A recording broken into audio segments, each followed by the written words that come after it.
কঠিন সময়ের ভেতর থেকে যাচ্ছে বাংলাদেশের ক্রিকেট এবং তার চেয়েও কঠিন সময়ের ভেতর দিয়ে যাচ্ছেন লিটন কুমার দাস। সুপার অফ ফর্মের কারণে বাংলাদেশের ওয়ানডের একাদশ থেকে তিনি বাদ পড়েছেন এবং স্কোয়াডে জায়গা ধরে রাখাটা তার জন্য ভেরি ডিফিকাল্ট, কারণ সবশেষ 4 ম্যাচের ভেতরে 4টা শূন্যতার কোনোভাবেই তিনি রান করতে পারছেন না। আবার তিনি বাংলাদেশের টি-20 দলের অধিনায়ক এবং টি-20তেও বাংলাদেশ ভালো ক্রিকেট খেলতে পারছে না। সংযুক্ত আরব আমিরাতের মতো দলের বিপক্ষে বাংলাদেশ টি-20 সিরিজে হেরেছে 2-1 ব্যবধানে এবং তারপর পাকিস্তানের মাটিতে পাকিস্তানের বিপক্ষে হেরেছে 3-0-তে।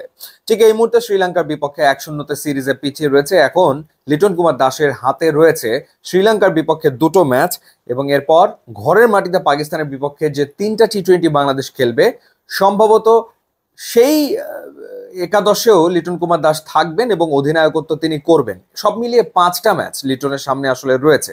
তো এখন দেখার ব্যাপার যে লিটন তার ক্যারিয়ার এবং তার অধিনায়কত্ব আসলে টিকিয়ে রাখতে পারেন কিনা। পক্ষান্তরে আরেকজনের কথা না বললে নয়, যিনি আসলে জাতীয় দলের একেবারে দরজায় এসে দাঁড়িয়ে রয়েছেন, নুরুল হাসান সোহান দুর্দান্ত অধিনায়কত্ব করছেন এবং নিজে পারফর্ম করছেন, দলকে জেতাচ্ছেন। ঠিক এই মুহূর্তে গ্লোবাল সুপার লিগে রংপুর রাইডার্স খেলছে এবং প্রথম ম্যাচে নুরুল হাসান সোহান দারুণ পারফর্ম করেছেন এবং রংপুর রাইডার্স ম্যাচ জিতেছে গায়ানার বিপক্ষে। প্রথমে ব্যাট করে 162 করেছিল রংপুর রাইডার্স, যেখানে নুরুল হাসান সোহান 10 বলে 18 রান করেছেন। নুরুল হাসান সোহানের ক্যাপ্টেন্সি ঝলক আমরা বাংলাদেশ প্রিমিয়ার লিগ ক্রিকেটও দেখেছি, যখন তিনি রংপুর রাইডার্সকে নেতৃত্ব দিয়েছেন, দারুণ নেতৃত্ব দিচ্ছেন এবং তিনি নিজেও পারফর্ম করছেন। রানের ভেতরে থাকা ক্রিকেটার, ইনফর্ম ক্রিকেটার। নিউজিল্যান্ড এ টিমের বিপক্ষে 2 ফর্মেটে 2টো সেঞ্চুরি আমরা দেখেছি। ঢাকা প্রিমিয়ার লিগে তিনি ভালো ক্রিকেট খেলেছেন, আবার তিনি বিপিএল এ নিজেও পারফর্ম করেছেন, রংপুর রাইডার্সকে নেতৃত্ব ভালো দিয়েছেন। সো সেই ক্ষেত্রে এই মুহূর্তে আসলে বাংলাদেশ টি-20 দলে একজন দারুণ ক্যাপ্টেন প্রয়োজন, যিনি আসলে নিজে পারফর্ম করবেন এবং দলকে জেতাতে পারবেন। যেই জায়গাটাতে আসলে লিটন কুমার দাস তিনি ব্যর্থ হচ্ছেন। 2টো সিরিজ বাংলাদেশ হেরেছে লিটনের নেতৃত্বে।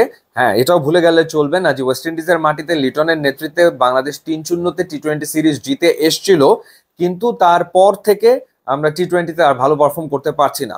এখন শ্রীলঙ্কার বিপক্ষে সিরিজ হারার পর ঘরের মাটিতে যদি পাকিস্তানের বিপক্ষেও বাংলাদেশ সিরিজ হারে, তাহলে ব্যাক টু ব্যাক 4টা টি-20 সিরিজ বাংলাদেশ হারবে। তো সেটা যদি হয়, তারপরেও কি লিটনের উপর আস্থা রাখবে টিম ম্যানেজমেন্ট বা বাংলাদেশ ক্রিকেট বোর্ড? তার নেতৃত্বেই কি এশিয়া কাপে বাংলাদেশ খেলবে? তার নেতৃত্বেই কি সামনের বছর টি-20 ওয়ার্ল্ড কাপে বাংলাদেশ খেলবে? সেই সিদ্ধান্তটা বিসিবিকে আসলে নিতে হবে।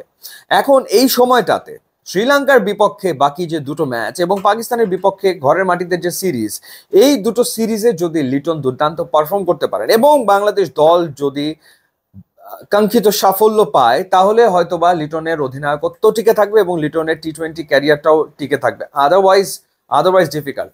এমন না যে লিটন আসলে টি-20 ফরম্যাটে গত কয়েকটা ম্যাচে রান করেনি, তা না। তিনি সংযুক্ত আরব আমিরাতের বিপক্ষে একটা ম্যাচে 40 করেছেন, পাকিস্তানের বিপক্ষে একটা ম্যাচে 48 করেছেন, কিন্তু এই রানগুলো করে আদতে বাংলাদেশের কোনো লাভ হয়নি, কারণ বাংলাদেশ ম্যাচগুলো তো জিততে পারছে না।